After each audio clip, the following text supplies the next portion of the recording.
Hi students, this is Phani. Welcome back to my channel. JEE Main 2025 apply చేసుకోవడానికి step by step procedure ఏంటి? చాలా మంది కొంతమంది apply చేస్తుంటారు, కొంతమంది వెయిట్ చేస్తుంటారు. మనకి నవంబర్ 22 వరకు అయితే టైం అయితే ఉంది. అది ఎక్స్టెండ్ చేస్తారా లేదా విషయం మన ప్రస్తుతానికి అయితే అనవసరం. So step by step procedure ఒక్కసారి మీ అందరికీ గుర్తు చేద్దాం, తెలియని వాళ్ళ కోసం ఉద్దేశంతో ఈ వీడియో చేస్తున్నా. So coming to the point, మీరు మొట్టమొదటిగా చేయాల్సిన పని ఏంటంటే ఒక ఫోటోని మీరు ఫోటో స్టూడియోకి వెళ్ళి ఒక ఫోటో దిగిన వాళ్ళ పాస్పోర్ట్ ఫోటో, ఆ పాస్పోర్ట్ ఫోటో అనేది వైట్ బ్యాక్గ్రౌండ్ ఉండాలి. వాళ్ళకి చెప్తే వాళ్ళు చెప్తారు, బ్యాక్ సైడ్ వైట్ బ్యాక్గ్రౌండ్ ఉండాలి. సో క్లియర్గా ఉండాలి. అది మనకి major important. 10th class certificate ఒకటి దగ్గర పెట్టుకోండి, ఆధార్ కార్డ్ దగ్గర పెట్టుకోండి. సిగ్నేచర్ అంటారా, ఒక వైట్ పేపర్ మీద సిగ్నేచర్ చేసి స్కాన్ చేసి పెట్టదు, ఇబ్బంది ఉండదు. సో మొట్టమొదటిగా స్టెప్ 1, ఇందులో 3 స్టెప్స్ ఉంటాయి. 3 స్టెప్స్ ఒకేసారి చేయాలన్న రూల్ ఏమి లేదు. ఒకటి మార్నింగ్, ఒకటి ఈవినింగ్, సాయంత్రం చేయొచ్చు, ఒకటి ఇవాళ, ఒకటి రేపు, ఇంకోటి తర్వాత చేయొచ్చు. తర్వాత ఇట్లా మనం ఎన్ని రోజులైనా చేయొచ్చు. బట్ నవంబర్ 22 లోపల అయితే కంప్లీట్ చేయాల్సి అయితే ఉంటుంది. సో ఇది మనకి 3 స్టెప్స్లో ఫస్ట్ స్టెప్ ఏంటంటే రిజిస్ట్రేషన్. మన పర్సనల్ డీటెయిల్స్ అప్లై చేయాలి. మీరు ఫస్ట్ మొట్టమొదటిగా JEE.main.nta.nic.in అఫీషియల్ వెబ్సైట్ కనుక ఓపెన్ చేసినట్లయితే, లేదా గూగుల్లో 2025 JEE మెయిన్ అప్లికేషన్ ఫామ్ అని కొడితే డైరెక్ట్గా మీ దగ్గరికి వెళ్తుంది అక్కడికి. సో ఇందులో మీరు జస్ట్ సెషన్ 1 అని వెరీ క్లియర్గా కనపడుతుంది. 2 సెషన్స్కి ఒకేసారి అప్లై చేసుకునే అవకాశం అయితే లేదు. ఒక సెషన్కి మాత్రమే ప్రస్తుతం మనం అప్లై చేసుకోవాలి. ఫస్ట్ సెషన్లో క్యాప్చా మనం ఓపెన్ చేయగానే JEE.main.nta.nic.in అఫీషియల్ వెబ్సైట్ ఓపెన్ చేయగానే ఇక్కడ క్యాప్చా కనపడుతుంది. అది అక్కడ సబ్మిట్ చేసి న్యూ రిజిస్ట్రేషన్ ఉంటుంది. అది కొడితే రిజిస్ట్రేషన్ ఫామ్ అనేది ఓపెన్ అవుతుంది. ఈ రిజిస్ట్రేషన్ ఫామ్లో మొట్టమొదటిగా మనం చేయాల్సింది ఏంటంటే మన పర్సనల్ డీటెయిల్స్. సో ఎవరైతే ఫస్ట్ రిజిస్టర్ అవ్వాల్సిందే, ఖచ్చితంగా రిజిస్టర్ అయిన తర్వాత న్యూ రిజిస్ట్రేషన్లోకి వెళ్ళాలి. ఒక అప్లికేషన్ మాత్రమే పెట్టాలి. అరే తప్పు పెట్టాను, 2 అప్లికేషన్ పెడదాం అనుకుంటే మీకు NITలో కానీ IITలో కానీ సీట్ ఇవ్వరు. ఇది very clear instructions from NTA. కాబట్టి ప్రతి సంవత్సరం నేను చెప్పేదే మళ్ళీ ఒకసారి గుర్తు చేస్తున్నాను.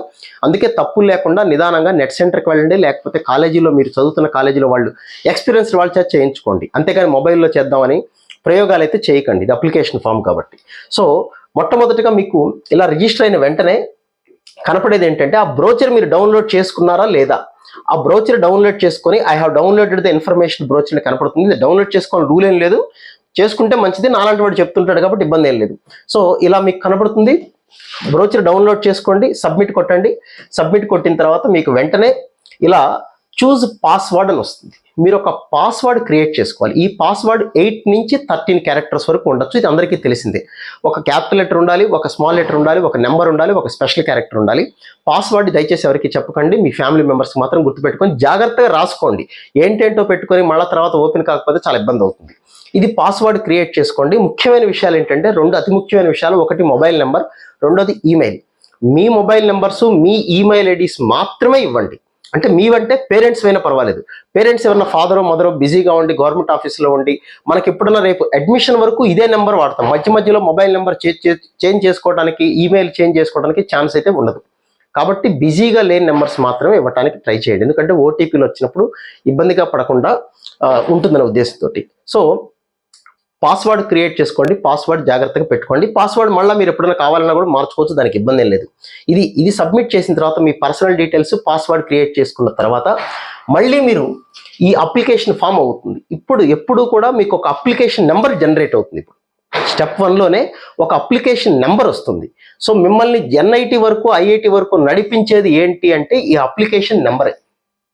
మనకి ఎప్పుడు రిజల్ట్ వచ్చినా, ర్యాంక్ వచ్చినా, ఏదొచ్చినా అప్లికేషన్ నెంబర్ మాత్రమే టైప్ చేయాల్సి ఉంటుంది. కాబట్టి ఆ అప్లికేషన్ నెంబర్ని జాగ్రత్తగా స్క్రీన్ షాట్ తీసుకొని భద్రంగా జాగ్రత్తగా చోట రాసుకొని పెట్టుకోండి. ఓకే.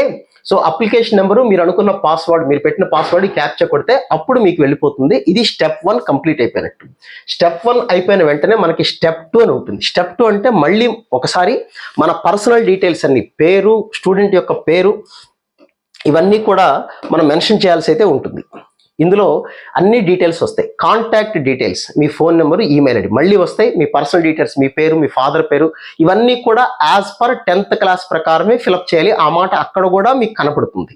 సో కాంటాక్ట్ డీటెయిల్స్, తర్వాత పర్సనల్ డీటెయిల్స్ అంటే మీ పేరు, ఫాదర్ పేరు, మదర్ పేరు, address, permanent address, temporary address, ఇవన్నీ ఉంటాయి. అవన్నీ మెన్షన్ చేయాలి.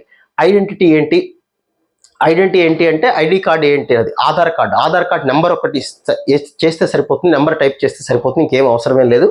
తర్వాత క్వాలిఫికేషన్, మీరు ఇప్పుడు చదువుతున్నారు, రేపు 2025 రాస్తున్నారా, ఆల్రెడీ 24లో అయిపోయిందా, ఆ కాలమ్స్ అన్ని ఫిలప్ చేయటం. తర్వాత అడిషనల్ ఇన్ఫర్మేషన్ ఏమైనా ఉంటే అది చూసుకోండి. ఎమర్జెన్సీ కాంటాక్ట్ కోసం 2వ మొబైల్ నెంబర్ కూడా అడుగుతారు, అది కూడా మీకు ఎవరెవరిదో ఇవ్వకండి, మదర్ది ఫాదర్ది, మీకు ఏదైనా పర్సనల్ నెంబర్ ఉంటే అది ఇవ్వండి. తర్వాత డాక్యుమెంట్స్ ఏమేమి అప్లోడ్ చేయాలంటే ఆల్రెడీ మీకు చెప్పాను. ఓబీసీ ఎన్సీఎల్ ఈడబ్ల్యూఎస్ వాళ్ళు ఖచ్చితంగా ప్రస్తుతానికి యాజ్ ఆఫ్ నౌ ఇవాళ నేను వీడియో చేసే టైంకి అయితే అది అడుగుతోంది అప్లికేషన్ నెంబర్ అనేది. ఈ ఓబీసీ ఎన్సీఎల్ కానీ ఈడబ్ల్యూఎస్ కానీ ఈ 2 అప్లై చేయండి. మీరు ఎంఆర్ఓ దగ్గర లేకపోతే సచివాలయంలోనో ఎక్కడో చోట అప్లై చేస్తే ఒక నెంబర్ జనరేట్ అవుతుంది, ఆ నెంబర్ ఇక్కడ మీరు ఇవ్వండి. ఆ నెంబర్ ఇవ్వాల్సిన అవసరం ఉంది, లేకపోతే నెక్స్ట్ స్టెప్లోకి వెళ్ళటం లేదు. కాబట్టి ఇక్కడ ఖచ్చితంగా డాక్యుమెంట్లో ఇవ్వాల్సిందే. 10th class original mark list తీసుకొని స్కాన్ చేసి అది కూడా అప్లోడ్ చేయాల్సి ఉంటుంది, ఫోటో అప్లోడ్ చేయాల్సి ఉంటుంది. తర్వాత మీ సిగ్నేచర్, ఫోటో కింద సిగ్నేచర్ అంటే ఫోటో వేరు, సిగ్నేచర్ వేరండి. దానికి ఇది ఇప్పుడు ఫోటోలోనే సిగ్నేచర్ అవసరం లేదు, ఇది ఫోటో సపరేట్, ఇక్కడ వరకే అయిపోయింది, ఫోటో సంగతి అయిపోయింది. నెక్స్ట్ సిగ్నేచర్ ఒక వైట్ పేపర్ మీద రాసుకొని ఆ సిగ్నేచర్ కూడా మనం అప్లోడ్ చేయాల్సిన అవసరం అయితే ఉంటుంది. సో కమింగ్ టు నెక్స్ట్, ఇదంతా అయిపోయిన తర్వాత ఫైనల్ సబ్మిషన్. మధ్యలో ఏమైనా మిస్టేక్స్ అయితే అన్నీ చూసుకోండి. అలా చూసుకోవటానికి అన్నీ అయిపోయిన తర్వాత ఇలా మీకు వెరీ క్లియర్గా మీకు మీ పేరు ఏంటి అన్నీ క్లియర్గా కనపడతాయి. మీ పేరు, కేటగిరీ ఏంటి, మీరు డేట్ ఆఫ్ బర్త్ ఏంటి, మీరు ఏ స్టేటు అన్నీ వస్తాయి. ఇందులో ఎగ్జామ్ సెంటర్ 4 ఆప్షన్స్ ఉంటాయి పెట్టుకోవటానికి, 4 ఆప్షన్స్ పెట్టుకోవచ్చు మీరు. మీకు ఏ సిటీ కావాలంటే ఆ సిటీ అంటే అది కుదరదు, అది పెట్టుకొని ట్రై చేయండి. నాకు తెలిసిందైతే మాత్రం మీ పిల్లవాడు ఎక్కడైతే ఇంటర్మీడియట్ పబ్లిక్ ఎగ్జామ్ రాయబోతున్నాడో, లేకపోతే ఆల్రెడీ రాసేసి ఇప్పుడు లాంగ్ టర్మ్లోనో ఏరే అన్నిటికీ చదువుతున్నాడో అవన్నీ కుదరదు. మనకి ఎక్కడైతే ఇంటర్మీడియట్ కంప్లీట్ అయిందో దాన్నే వాళ్ళు బేస్ చేసుకుంటారు, లేదా పర్మనెంట్ అడ్రస్ని బేస్ చేసుకుంటారు. అది మాత్రమే ఉంటుంది నాకు తెలిసినంత వరకు, లేదా టెంపరీ అడ్రస్ అంతే తప్ప మనం తెలంగాణలో చదువుకుంటూ న్యూఢిల్లీలో సెంటర్ కావాలంటే ఇవ్వరు. ఇది నా మాట కాదు, మీరు 82 పేజెస్ బ్రోచర్ ఉంటుంది, అది చదువుకుంటే మీకు ఒకసారి ఇందులో క్లియర్గా మెన్షన్ చేసి ఉంటుంది, చెక్ చేసుకోండి. కాబట్టి 4 సిటీస్ ఇవ్వండి, ఆ 4 కూడా మనకు వెళ్ళగలిగే దూరంలోవి మాత్రం ఇస్తే బెటర్గా ఉంటుంది అనేది నా సలహా. సో ఇది మీ ఇన్ఫర్మేషన్ మొత్తం ఇలా కనపడుతుంది, మీరు ఏమేమైతే ఫిలప్ చేశారో అవన్నీ 1కి 2 సార్లు చెక్ చేసుకోండి. పర్టికులర్గా పేరు, మీ ఊరు పెద్ద అవసరం లేదనుకోండి, పేరు, తర్వాత డేట్ ఆఫ్ బర్త్, జెండరు, ఇవి చాలా చాలా చాలా ఇంపార్టెంట్. ఇవి మొబైల్ నెంబరు ఇవి చెక్ చేసుకోండి. చేసుకున్న తర్వాత సబ్మిట్ అని కొడితే మీకు ఇక్కడ మీ మొబైల్ నెంబర్కి మళ్ళీ ఓటీపీ వస్తుంది, అది సబ్మిట్ చేస్తేనే స్టెప్ 2 అయిపోతుంది. స్టెప్ 2 అయిపోయిందంటే ఒక పెద్ద ప్రాసెస్ అయిపోయినట్టే. స్టెప్ 3 వెరీ సింపుల్, జస్ట్ మీరు అమౌంట్ పే చేయాల్సి ఉంటుంది. అమౌంట్ ఎంత అని విడవరు మీకు అక్కడ కనపడతాయి, ఆ అమౌంట్ మీరు పే చేయండి. పే చేసిన తర్వాత రిజిస్ట్రేషన్ ప్రాసెస్ అయిపోయినట్టుగా మీకు పేమెంట్ సక్సెస్ఫుల్ అయిపోతే మీకు ఒక లెటర్ వస్తుంది. ఆ లెటర్ అనేది మీరు ప్రింట్అవుట్ తీసుకోవాలి, అది మనకు కూడా మెయిన్ ఇంపార్టెంటే. అంటే కన్ఫర్మేషన్ పేజ్ అంటారు, అంటే మీరు సక్సెస్ఫుల్గా సెషన్ 1 జనవరికి సక్సెస్ఫుల్గా అప్లై చేశారు అని అర్థం. దాన్ని కన్ఫర్మేషన్ పేజ్ అంటారు. దానిలో ప్రతి చోట మీ అప్లికేషన్ నెంబర్ ఉంటుంది. ఇక్కడ ప్రతి చోట మీరు ఫిలప్ చేసిన ప్రతి చోట పైన మీ అప్లికేషన్ నెంబర్ ఉంటుంది. ఆ అప్లికేషన్ నెంబరే మిమ్మల్ని 9 నెలల పాటు 8 నెలల పాటు జాయిన్ అయ్యేంత వరకు ఉపయోగపడుతుంది. కాబట్టి ఇది 3 స్టెప్స్. ఈ 3 స్టెప్స్ ఒకే రోజు చేయాలంటే ఎక్స్పీరియన్స్డ్ ఒక కాలేజీకి వెళ్తే ఆటోమేటిక్గా వాళ్ళు చేసేస్తారు, లేదా నెట్ సెంటర్కి వెళ్తే తెలిసిన వాళ్ళు చేసేస్తారు. ఒక 100-150 పోయినా మనకు కరెక్ట్గా ఉంటుంది అనేది నా సలహా. సో ఆలోచించుకొని జాగ్రత్తగా చేయండి. ఓబీసీ ఈడబ్ల్యూఎస్ ఉన్న వాళ్ళు మాత్రం ఆ నెంబర్ అయితే సబ్మిట్ చేయాలి. ప్రస్తుతానికైతే ఎస్సీ ఎస్టీ పీడబ్ల్యూడి వాళ్ళకి, పీడబ్ల్యూడి కేటగిరీకి సంబంధించిన స్టూడెంట్స్కి అయితే వాళ్ళు మెడికల్ సర్టిఫికేట్ సబ్మిట్ చేయాల్సి ఉంటుంది. ఎస్సీ ఎస్టీ కేటగిరీ వాళ్ళకి పాత సర్టిఫికేట్ అయినా సరిపోతుంది, దాని మీద కూడా ఒక నెంబర్ ఉంటుంది, ఆ నెంబర్ అయితే సబ్మిట్ చేయాల్సి అయితే ఉంటుంది.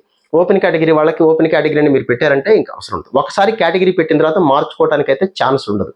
కాబట్టి తొందరపడకుండా 3 స్టెప్స్ ఒకేసారి చేయాలా, కాస్త మంచి రోజు రిజిస్టర్ చేసుకొని తర్వాత స్టెప్ వైజ్గా వెళ్తారనేది మీ choice. So wish all good luck guys. మీకు ఇంకా ఏదైనా డౌట్ ఉంటే లైవ్కి వచ్చినప్పుడు మాట్లాడదాం, లేదా ఈ వీడియో కింద కామెంట్ సెక్షన్లో మెన్షన్ చేయండి, మళ్ళీ కామెంట్ చేసుకుందాం. Okay right, wish all good luck guys. మళ్ళీ ఇంకో వీడియోలో మళ్ళీ కలుద్దాం. Thank you.